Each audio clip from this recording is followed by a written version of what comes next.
வணக்கம் தலைமைகளே. இன்னைக்கு மாதத்தின் முதலாம் நாள். நமக்கு மகிழ்ச்சியான செய்தியை நான் பதிவு பண்றேன்.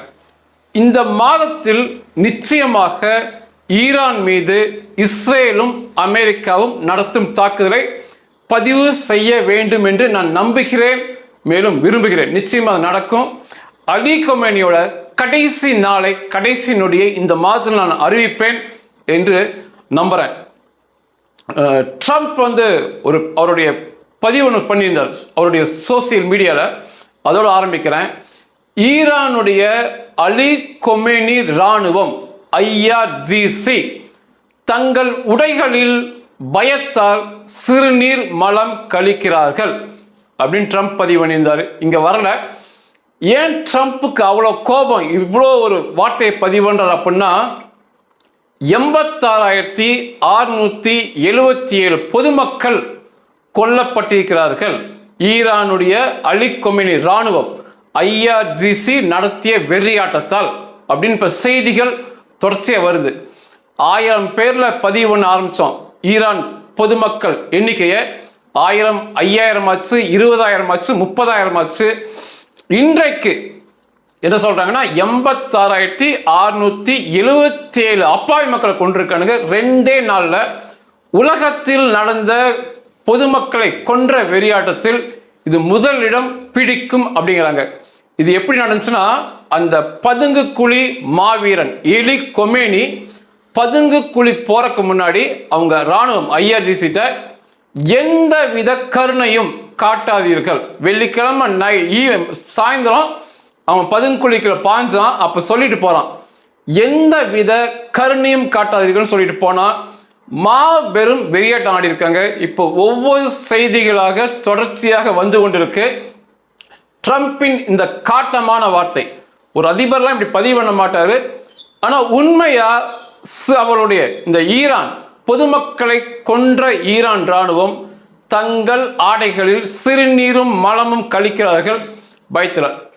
இன்னைக்கு நம்ம பார்க்க இருப்பது ஈரான்ல சனிக்கிழமை நடைபெற்ற மர்ம குண்டு விபத்துகள், மர்ம வெடிகுண்டுகள் வெடிச்சது. என்ன வெடிச்சுனே தெரியல, மிகப்பெரிய வெடி விபத்து நடந்திருக்கு. இங்கே வர செய்தி, நீங்க படிக்கின்ற செய்தி வேற, ஆனா அது பின்னால் நடந்தது வேற. அது பின்னால் என்ன இருக்கு, என்ன உண்மை, அதை இன்னைக்கு பார்க்கலாம். அலி கொமேனி கிட்டத்தட்ட தன்னுடைய இறுதி நாளை அறிவித்து விட்டான் அப்படிங்கிற மாதிரி ஒரு செய்தி வந்திருக்கு. அப்புறம் அமெரிக்கா அங்கே குவிக்கும் ஆயுத பலங்கள், அதை மட்டும் இன்னைக்கு பார்க்கலாம். சனிக்கிழமை தொடர் குண்டு வெடிப்புகள், மர்ம குண்டு வெடிப்புகள் ஈரான் முழுவதும் நடந்துச்சு. அது முடிஞ்ச உடனேயே சனிக்கிழமை இஸ்ரேலும் அமெரிக்காவும் எங்களுக்கும் இதற்கும் எந்த சம்பந்தம் இல்லை பண்ணாங்க. இது சொல்லும் போதே தெரிஞ்சுக்கலாம், இதை செய்தது இஸ்ரேலிய மொசாத் என்று.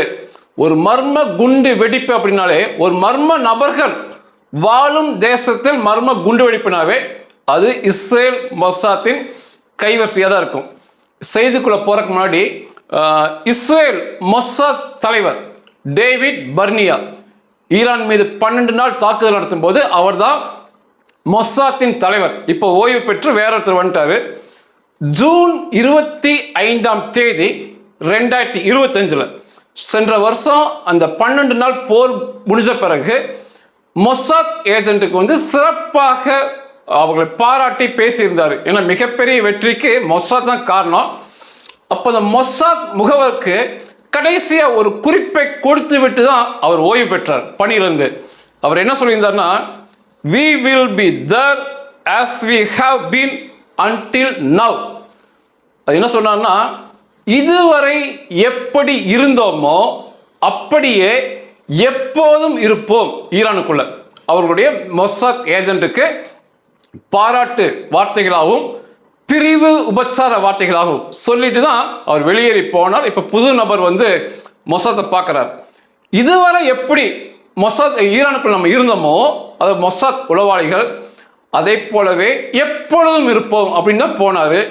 இப்போ இந்த குண்டு வெடிப்பெல்லாம் இதோட நீங்க பொருத்தி பார்த்தா புரியும். நீங்கள் பார்க்கும் செய்தி, இந்த குண்டு வெடிப்பு என்ன வந்துட்டு இருக்கு அப்படின்னா, ஈரான் 2 குண்டு வெடிப்பை அதிகாரப்பூர்வமாக ஒத்துக்கிட்டாங்க. மரண எண்ணிக்கை அறிவிச்சிருக்கிறாங்க. எதனால் நடந்துச்சுன்னு ஈரானே சொல்லிட்டாங்க அவருடைய அரசு தரப்பு டிவியில. ஒன்று வந்து ஈரான் துறைமுக நகரம் பந்தார் அப்பாஸ் அப்படிப்பாங்க. அதில் வந்து 8 மாடி உயர கட்டிடம்.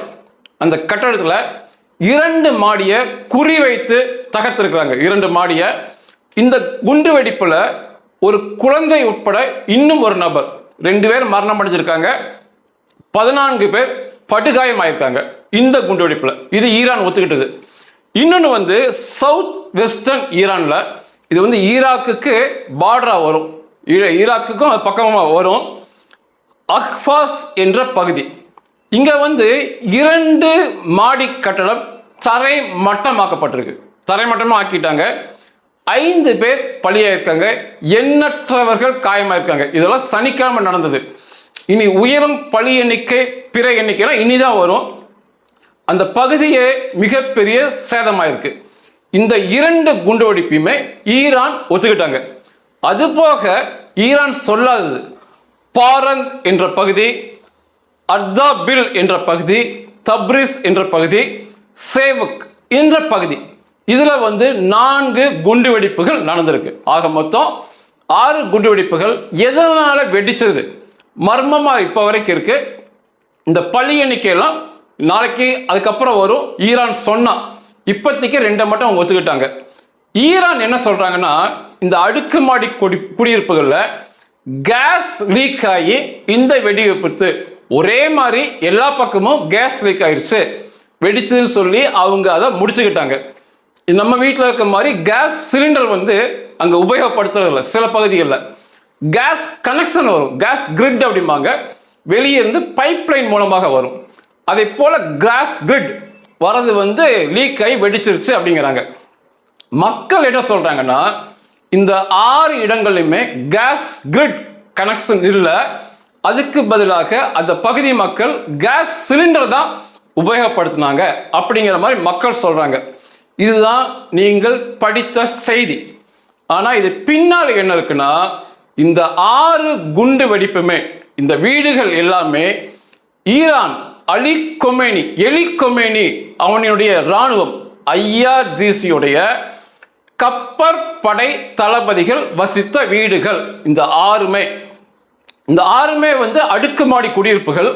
அந்தந்த தளங்கள் வந்து இந்த ஈரான் கப்பற்படை IRGC-உடையது, கப்பற்படை தளபதிகள் வசித்த வீடு. இதுல வந்து முதல் குண்டுவெடிப்பு பந்தார் அப்பாஸ் அப்படிங்கிற இடத்துல ஒரு அடுக்குமாடி குடியிருப்புல வெடிவிப்பு நடந்துச்சு. அங்கதான் இந்த IRGC-உடைய நேவி கமாண்ட் ஹெட் குவார்ட்டர்ஸ் இருக்கு. அதாவது ஈரானுடைய கப்பற்படை தளத்தின் தலைமையகமே அங்கதான் இருக்கு. அங்கதான் குண்டு வெடிச்சிருக்கு. இதுல முக்கியமான செய்தி என்னன்னா, அந்த ஈரான் கப்பற்படையின் தலைமை தளபதி ரியர் அட்மிரல் அலி ரிசா டங்ஸ்ரி, இந்த நபர் கொல்லப்பட்டு விட்டார். இந்த தாக்குதலில், குண்டு தாக்குதலில் இந்த நபர் கொல்லப்பட்டு விட்டார் என்று ஆதாரப்பூர்வம் இல்லாத செய்தி சொல்லுது.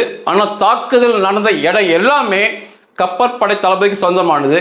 ஈரான் அரசு என்ன சொல்றதுன்னா, எங்கள் கப்பற்படை தளபதி கொல்லப்படவில்லை அப்படிங்கிறாங்க.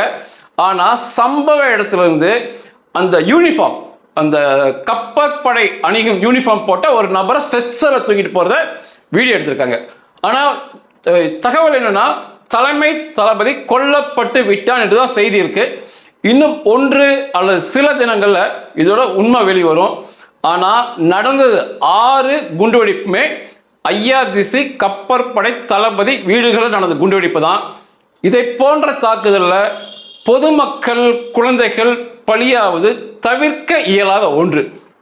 அவன் வீட்டுக்குள் இருக்கும்போது அவனை மட்டும் துப்பாக்கியில் சுட்டுக்கொண்டா தனியாக சுட்டுக்கொள்ளலாம்.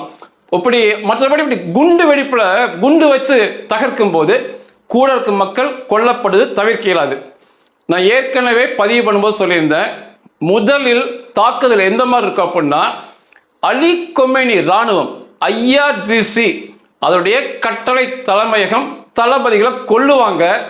ஈரான் இராணுவத்தை ஒன்றும் செய்ய மாட்டாங்கன்னு சொல்லியிருந்தேன். ஈரான் இராணுவம் என்பது அந்த நாட்டு இராணுவம். அவங்க எல்லைகளை மட்டும்தான் நிற்கிறாங்க. பிற நாட்டு இராணுவர்கள் உள்ள வராம பார்க்கறதா அவங்க வேலை. இந்த IRGC தான். இதுதான் எலி கொமேனியுடைய இராணுவம். இவனுக்கு தான் இந்த பொதுமக்களை வேட்டையாடினது. 86,000 பேர் கொண்டதாக சொல்லியிருக்காங்க. 2 நாள்ல பண்ணது இவனுக்கு தான். இவர்களை கொல்வார்கள் அப்படின்னு நான் பதிவடைந்த முதல் தாக்குதலே துல்லிய தாக்குதல். இவங்களை தூக்கி அமைச்சிருக்காங்க. நிச்சயமா இந்த தாக்குதலை பார்க்கும்போது மர்மமான முறையில் வெடிகுண்டு வெடிக்குது. நீங்க லெபனான்ல குண்டு வெடிச்சப்ப பேஜர் தான் வெடிச்சது. ஆனா பேஜர் வெடிச்சதுன்னு முதல்ல யாருக்குமே தெரியல. எல்லாம் என்ன பதிவு பண்ணாங்கன்னா, லெபனான் அரசு ஹிஸ்புல்லா உட்பட இஸ்ரேலிய போர் விமானங்கள் 3000 இடங்கள்ல தொடர்ச்சியா குண்டு மழை பொழிந்தாங்கன்னு செய்தி வந்துச்சு. அதுக்கப்புறம் தான் உண்மை பேஜர் வெடித்தது என்று. இதுதான் மர்ம முறை குண்டுவெடிப்பு.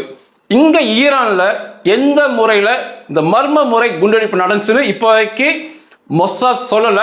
அவங்க வெளியிட்டவுடன் நான் சொல்றேன், 6 தளபதிகள் வாழ்ந்த வீடுகள் கொல்லப்பட்டிருக்காங்க. இதுதான் பின்னால் இருக்க செய்தி. இதை யாருமே வெளியிட மாட்டாங்க. பொதுவா குண்டு வெடிச்சிருச்சு, பொதுமக்கள் கொண்டிருக்காங்க அப்படின்னு தான் செய்தி வருது. பேசியது போல முதல் தாக்குதல் வெற்றிகரமான தாக்குதல். இதை ஆரம்பித்து வைத்தது, பிள்ளையார் சுழி போட்டு வைத்தது இஸ்ரேலிய மொசாத் தான். இந்த தாக்குதல் வகையை பார்க்கும்போது தெளிவா சொல்ல முடியும் இது மொசாத் செய்த காரியம் என்று. இனி என்ன விரும்புறாங்க அப்படின்னா, அந்த மக்கள் போராட வேண்டும் என்று விரும்புறாங்க. அதற்கு ஏற்றாற் போல பொதுமக்களுக்கு அந்த அத்தியாவசிய பொருட்கள், உணவுப் பொருட்கள் உட்பட சரளமாக கிடைக்கிறது இல்லை. அவருடைய பணம், ஈரானிய பணம் ரொம்ப குறைஞ்சிட்டே போகுது. சவ அடக்க ஊர்வலங்கள் தொடர்ச்சியாக நடைபெறுது. அது கோபத்தை அந்த மக்கள்கிட்ட கொடுக்குது. இதை போன்ற செய்திகள், 86,000 பேர் மரணம் அடைந்து விட்டார்கள் என்ற செய்திகள் மிகப்பெரிய அந்த ஆத்திரத்தை அந்த பகுதி மக்கள்கிட்ட கொடுத்துருக்கு.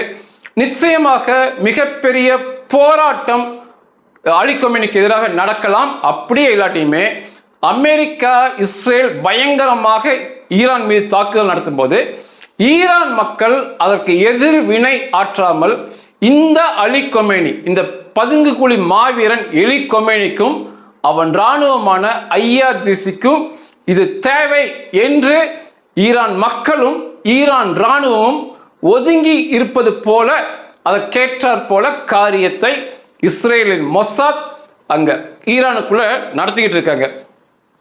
அலி கொமேனி தன்னுடைய இறுதி நாட்களை உணர்ந்து விட்டான் என்று தெரியுது.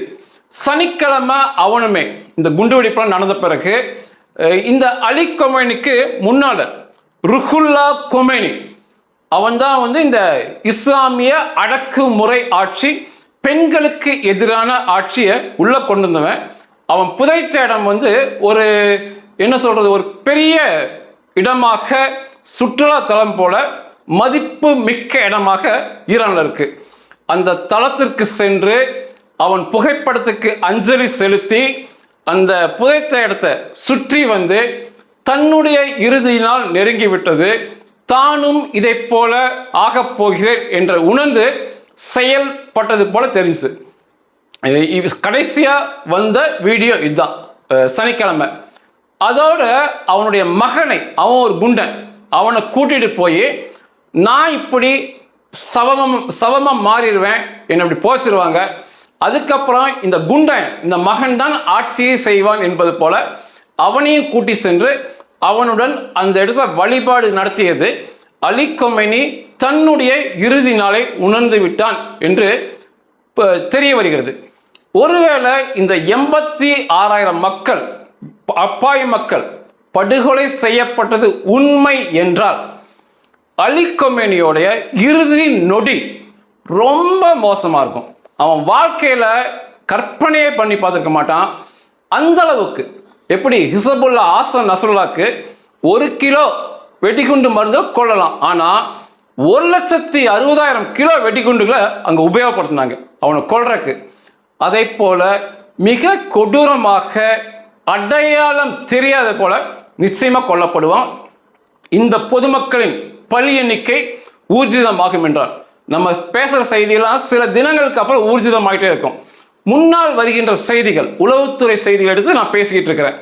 இது அவன் தன் இறுதி நாளை அவன் உணர்ந்து விட்டான் என்று தெரிய வருது. அமெரிக்கா இங்க வந்த செய்திகள் எப்படி வருதுன்னா, பேச்சுவார்த்தையில் ஈடுபட்டு இருக்கிறார்கள் அப்படிங்கிற மாதிரி ஒரு செய்திகள் நீங்கள் எல்லாம் படிக்கிறீங்க. அது ஒரு ஏமாற்றமாக இருக்கும். நம்பவே நம்பாதீங்க. ஒரு மிகப்பெரிய தாக்குதலுக்கு ஈரான் அந்த IRGC இருக்கவே கூடாது. அதில் வந்து ஒரு 1,60,000 பேர் இருக்கானுங்க. IRGC என்ற பொதுமக்களை கொல்லும் இராணுவத்தில், அலி கொமேனி இராணுவத்தில் எவனுமே இருக்கக்கூடாது, அந்த கட்டமைப்பே இருக்கக்கூடாதுங்கிற அளவுக்கு மிகப்பெரிய ஆயுத குவியலை சுற்றி கொண்டு போயிட்டே இருக்காங்க. ஆனால் வெளிவருகின்ற செய்தி, நாங்கள் பேச்சுவார்த்தை நடத்த போகிறோம், பேச போகிறோன்னு வருது. பேச்சுவார்த்தை நடத்துவர்களுக்கு இத்தனை ஆயுதங்கள் அங்கே அவசியமே இல்லை. ஒரு சிலதை மட்டும் சொல்கிறேன். ஏற்கனவே வந்து நான் பதிவு பண்ணியிருந்தேன்.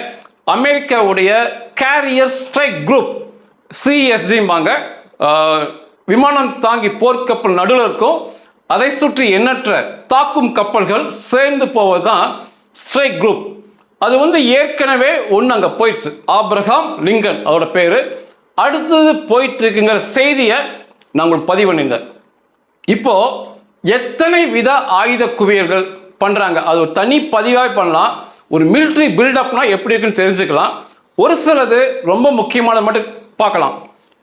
இந்த ஸ்ட்ரைக் குரூப் போயிடுச்சு. அது போக EA-18G கிரவுலர் ஃபைட்டர் ஜெட். இந்த EA-18G இது ஏற்கனவே உங்களுக்கு நான் பேசியிருந்தேன், ஞாபகம் வரும். வெனிசுவேலா மீது தாக்குதல் நடத்தும் போது முதலில் வெனிசுவேலாக்குள்ள போன விமானம், தாக்குதல் விமானம் இந்த EA-18G கிரவுலர் தான். இதோட சிறப்பம்சம் என்னன்னா, இது போய் தரைகளில் இருக்கும் இந்த ரேடார்கள் மற்றும் இந்த தொலைத்தொடர்பு கருவிகளை ஜாம் பண்ணிடும். கீழே செயல்பட்டு இருக்கிற எலக்ட்ரானிக் இந்த உளவு பார்க்கும் கருவி, ரேடார், ஒட்டு கேட்பது எல்லாத்தையுமே ஜாம் பண்ணி இந்த கீழே இருக்கிற கண்களை, ரேடார்களை குருடாக்கிடும். கீழே இருக்கிற இராணுவமே குருடாய் போயிடும். EA-18G தான் முதல்ல வெனிசுவேலாக்கு போச்சு. இங்கே அதுதான் போயிருக்கு. அது போக F-16 போர் விமானம்லாம் இவங்க அனுப்பல. அதுக்கு மேம்பட்ட F-35C அது அனுப்பியிருக்காங்க. FA-18E சூப்பர் ஹார்னட் இதெல்லாம் வந்து F-16 விட மிக அதிக ஆயுதங்களை கொண்டு செல்லக்கூடியது. ரேடார்கள் கண்ணுக்கு புலப்படாமல் ஏமாற்றி உள்ளே சென்று மிகப்பெரிய தாக்குதலை நடத்தக்கூடியது. இது எண்ணற்ற போர் விமானங்கள் அங்கே போயிருக்கு. இந்த ஸ்ட்ரைக் குரூப்பை தாண்டி அமெரிக்காவுடைய அழிப்பான் டெஸ்ட்ராய் வகை போர்க்கப்பல்கள் பிரம்மாண்டமானது.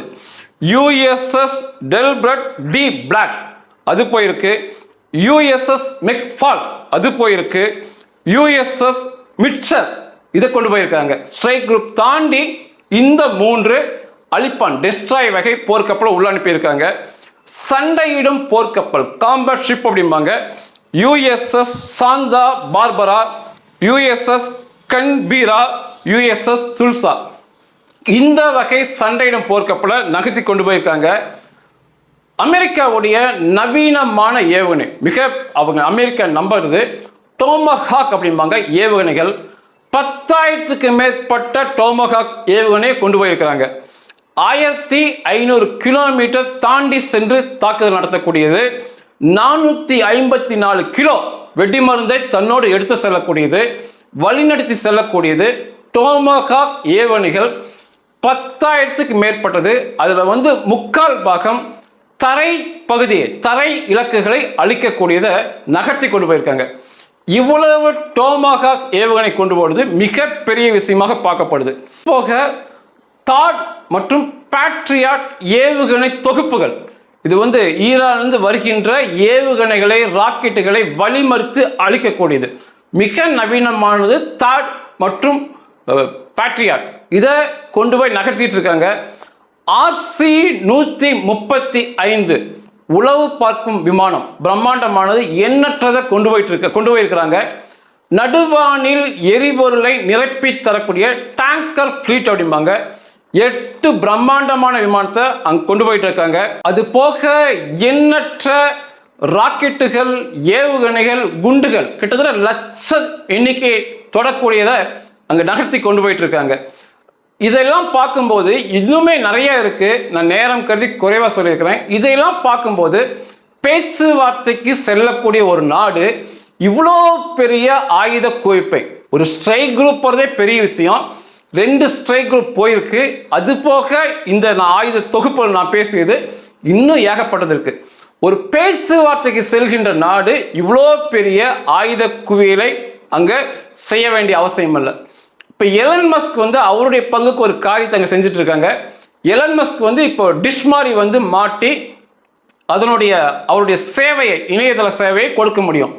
அது ஈரானில் அவங்க துண்டிக்கிற காரணத்தினால விரைவாக ஈரான் மக்களுடைய மொபைல் ஃபோனுக்கு, அவருடைய செல்போனுக்கு எலன் மஸ்குடைய சேவையை தர முடியுமா, தங்குதடையின்றி, வேற எந்தவித கனெக்ஷன்ஸ் தேவையின்றி ஈரான் மக்களின் செல்போனுக்கே அந்த எலன் மஸ்குடைய சேவை ஸ்டார்லிங்கை தர முடியுமான்னு ஒரு ஆராய்ச்சியில் எலன் மஸ்க் போயிட்டு இருக்காரு. இந்த ஆராய்ச்சி வெற்றி பெற்றால் மிகப்பெரிய வெற்றி பெறும்.